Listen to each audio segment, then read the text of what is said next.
Now, obviously, I'm not privy to the precise details of AJ's new contract with Matchroom, so I don't know exactly what's in it. But what I do know, having followed the sport for all these years, is that things change, people change, priorities change, circumstances change, fortunes change. One moment, a boxing promoter is up, and the next moment he's down. In the case of Eddie Hearn, he's obviously set for life. He was born with a silver spoon in his mouth, thanks to his dad, and he has taken his dad's business, the family business, to the next level. There's absolutely no doubt about it. And Eddie probably has a greater passion for boxing than his dad Barry. And perhaps Barry might even admit that. And that's because Eddie was actually raised with boxing. One of the criticisms that Frank Warren has always leveled at Barry Hearn is that he is an accountant first and foremost, and that he's not a real boxing man. And when things got tough in boxing, Frank Warren has always criticized Barry Hearn for bailing out. Frank Warren, of course, stuck with it. He never went off and did anything else.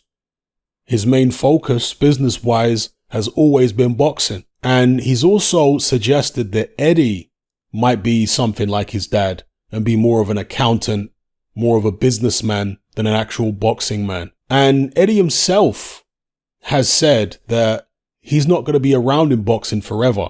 He can't see himself carrying on as long as Frank Warren, Bob Arum, and so on. And he says this mainly because of the work and the passion required to actually operate at this level in boxing. And he doesn't know how long that passion will actually last for. But there's also the question of what Eddie Hearn would do if there was a serious downturn in the sport in general. I mean, because of what's happened over the past 18 months or so, it's hit professional boxing very hard, but it's hit amateur boxing even harder. And that's the grassroots. That's where you get your future professionals from. I've been predicting a downturn in the fortunes of this great sport before the events of 2020 and beyond. Because that's how life is. That's how the world is. Things run in cycles. There are peaks and troughs. And so a promoter might decide to leave the sport if he thinks that boxing is on a downward spiral. If he really is more about the money than anything else, or let's say the money plays a very big part in it, and once the sums of money that he's generating are no longer what they used to be, even if they're still good, he might decide that it's no longer worth the hassle. You've also got the fact that fighters and promoters do fall out, as we all know. And in some instances, it's two people who were previously very tight. It's two people who you thought may well have been friends for life. You couldn't imagine that these individuals would fall out with each other. That's how close they were at one point. So when you take all these factors into account, this is why I'm always concerned when fighters are signing very long-term deals with one promoter. And what's especially curious about Anthony Joshua's decision to sign a lifelong or a career-long contract with Matchroom is that the level AJ is with regards to being a cash cow, he could do what Canelo is doing. He could do what Floyd Mayweather has previously done, and that is work with promoters on a fight-by-fight basis, shop your fights out to the highest bidder, and truly be your own boss and completely independent. That is something I thought AJ would have been shooting for, but apparently not. He has decided to sign his entire career over to Matchroom. Now let's just say that Matchroom stay in boxing for the remainder of Anthony Joshua's career, however long that is. Let's say it's 5 years, 7 years. Will Eddie Hearn still be at the helm? Will Matchroom still be running the way that they are? Will Anthony Joshua's value be as high as it is right now? Because that has a big impact on the dynamic between fighter and promoter. When a fighter is no longer doing well, when he's losing a lot of fights, when he's maybe not as motivated, all of a sudden, the promoter starts viewing you in a very different way to how they viewed you when you were on top of the world. And that's when feelings of bitterness can come in, usually from the fighter towards the promoter. And when you're in a situation like that, the relationship between the pair of you has deteriorated. The fighter often wants out. The fighter often wants a fresh start. But if you've signed your entire career over to this promoter, then you're at that promoter's mercy in terms of whether they want to let you out of the contract. And something you should consider with regards to Eddie Hearn is, again, how long will he actually be at the helm of Matchroom Boxing? He has spoken in the past about handing the, let's say, reins over to Frank Smith and having Frank Smith as the main guy at Matchroom Boxing. Now, nothing against Frank Smith. I'm certain he works extremely hard.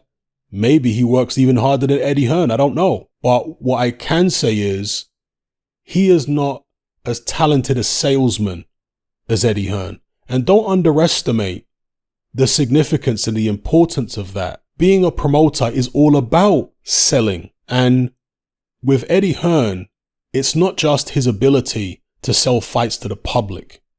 It's not just his ability to interact with the public. It's his ability to sell a vision to fighters and interact with fighters. He's very good when it comes to endearing himself to fighters. And if a guy like that steps away, you wonder what type of impact it would have on the business. Can somebody like Frank Smith really fill those shoes? I have my doubts. Again, I'm sure he's very talented behind the scenes. I'm sure he works extremely hard. I think he started off at Matchroom as a T-boy or something, and he's worked his way all the way nearly to the top.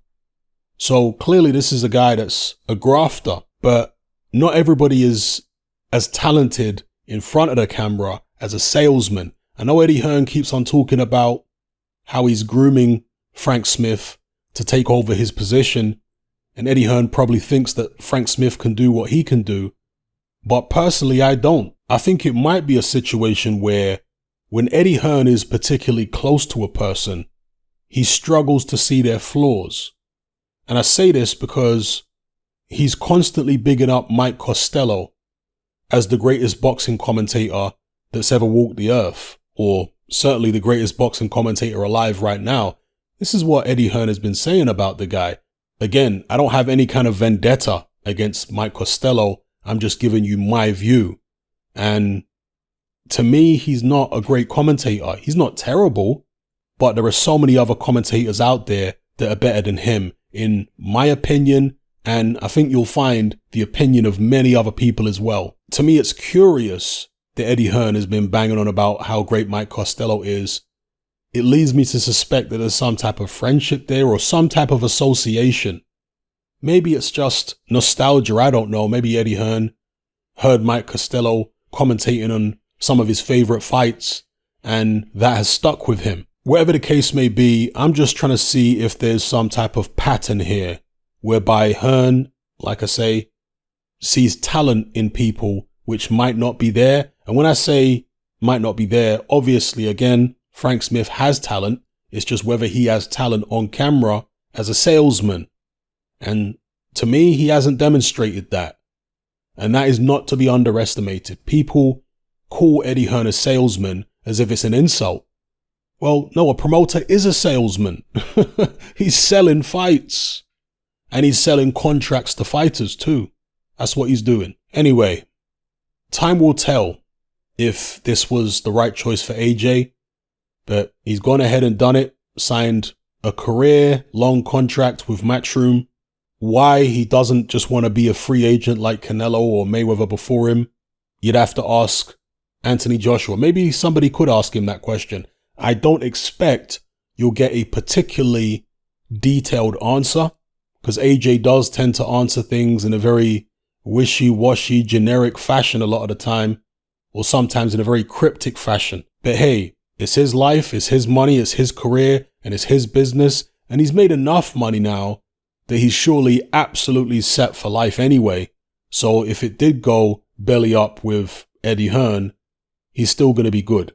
And that's the main thing. Boxing is a very dangerous sport. It's a very taxing sport. It's a sport which requires an incredible amount of dedication. And so the fighters deserve to be rewarded for their not only time and effort, but for putting their lives on the line, literally, to provide us with entertainment.